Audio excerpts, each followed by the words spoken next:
মা বল, জীবনের সুখ খুঁজতে এসে এমন অতই সাগর জলে ভেসে গেলাম যে জলের আর কোনো কোল কিনারা নাই রে মা। আমিও তাকে ছেলেকে ভালোবাসলাম, বাবা তো তাকে মারধর দিয়ে নিয়ে এলো, দিয়ে ছেলেটাকে দিয়ে কি করলো আমি কিছুই বুঝতে পারছি না। তোর বাবা তো একটা মস্তান, একটা গুন্ডা, ওর কাছে মেলা গুন্ডা আছে মা। হ্যাঁ মা, তাইলে পাঁচুর কি হবে মা? পাঁচুর কথা ভুলে যা মা, তোর বাবা যা লোক দেখে তাকে কোথায় মেরে মার্ডার করে কোথায় খালে বিলে পুঁতে দিয়েছে। সত্যি মা, বাবা মার্ডারও করে, সব করে, ও কাদা কুকুর বেটা, ও জুয়ান কি, ও সাপে কাটা সব করে। বাড়িতে আছো নাকি? কে? ভাবি আমি ফটকি গো। ও এসো এসো ভাই এসো। বলো ভাই। ওই যেটা বলছিলাম না ভাবি, ওটা নিয়ে আইছি। এই তুই ওই ঘরে যা। কেন মা? ওই ছেলেটা লেখাটা আমাকে বলে ওই ঘরে যেতে কেন? তোকে যেতে বললাম, তুই যা। বেশ ঠিক আছে।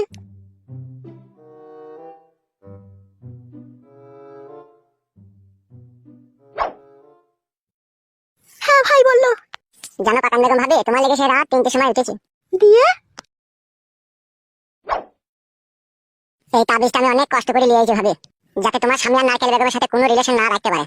সত্যি বলছো ভাই? 1000% সত্যি বলছি ভাবি। লাও এই তাবিজটা ধরো ভাবি। কি করবে এই তাবিজটা বলো?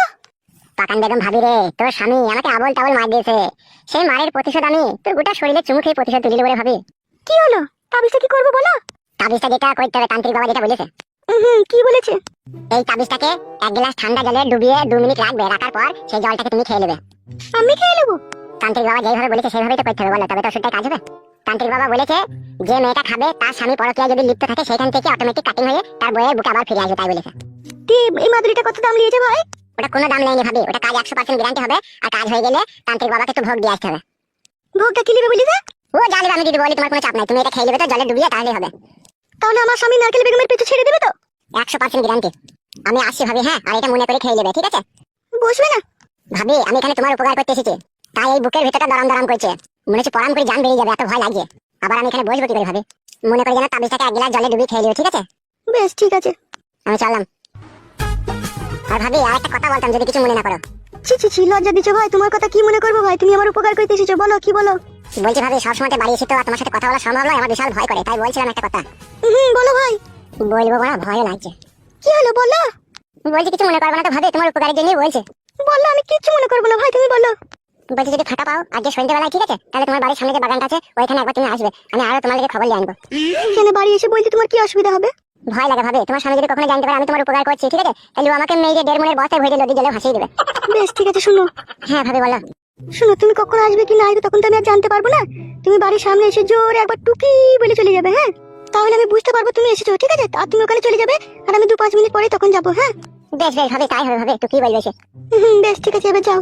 ও ভাবি সত্যি রাস্তা তুমি বাইরে দিচ্ছো, দাদা তাহলে আমার সুবিধা হবে। কি হলো, আমার মুখ মানে তাকাইছো?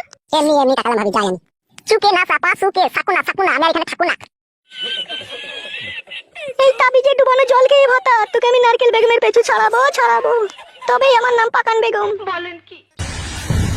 বড় ভাই, জীবনে যত চিন্তা তত ভাবনা, যত ভাবনা তত দুশ্চিন্তা, আর এই দুশ্চিন্তা আপনার ভিতরটাকে কুড়ে কুড়ে খাবে বড় ভাই। তোর কথা আমি সবই বুঝলাম, কিন্তু তোর বউদিকে কি করে বুঝাবো বলতে পারিস? ও ছাবলা যদি মাগি তো আমার কথা বুঝছে না। তুমি গুড়াই গন্ডগোল করে ফেলেছো বড় ভাই। কি করে? বলবো? হ্যাঁ বল। এই ছেলেটা সামনেই বলবো। ও এখন আমাদেরই লোক, কোনো অসুবিধা নাই, বল।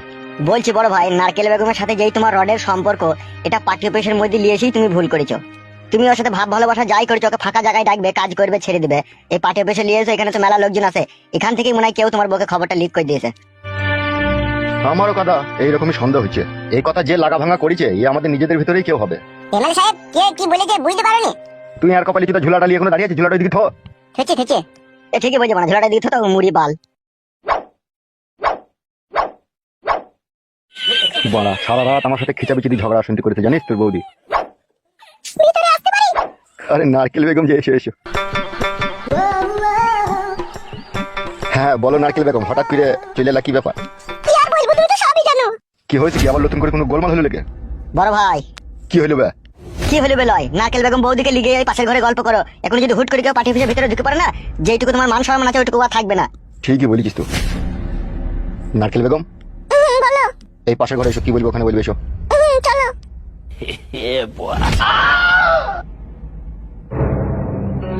ও ভাই বলি পাশের ঘরে কি করতে গেল? তোমার বাকুড়িতে ইউরিয়া সার দিতে গেল বে। ও ইউরিয়া সার দিতে গেল? আর তুই বা কে বে? তুই কি গান মারাইতে এই এসেছিস বে? আমাকে এমএলএ সাহেব নিয়ে এসেছে। কেন কিসের জন্য? আমার বাড়া বউ পালিয়ে গেছে, কেলি পালিয়ে গেছে, দিক খুঁজে দেবো বলে নিয়ে এলো। ছি বাড়া সব কটুকেশ রে। কইটুকেশ মানে? গুদমারানির ভাই বুকাচ্ছু দা, ওই জন্যই তোর বকেলি পালিয়ে গেছে। কটুকেশ বুঝিস না যখন। গাল দিচ্ছে কেন বাড়াতে গান মারাইতে? কটুকেশ মানে লল দেয়া দি রে বুকাচ্ছু দা, তোর বউকে অন্য জনের লিগে যেরকম লল দিচ্ছিস সেরকম নারকেল বেগমকে লিগে আমাদের এমএলএ